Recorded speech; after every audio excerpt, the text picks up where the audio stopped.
Excuse me भाई। तू है कौन तू? हाँ भाई, आपके लिए चैलेंज है, एक्सेप्ट करोगे क्या? कर लेंगे ना भाई। अभी मजा आएगा ना भिड़ो। आपको चाइनीज रोल खाना है, 2 चाइनीज रोल खाना है 1 मिनट में, खा लेंगे, खा लोगे क्या?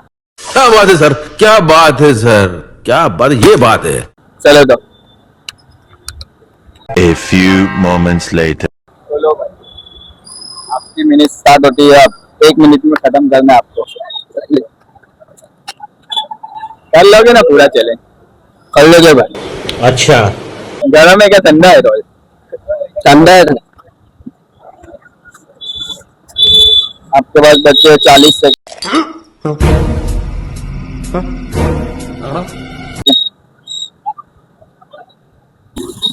आपके पास 30 सेकंड बचे, हो गया चैलेंज कंप्लीट हो जाएगा।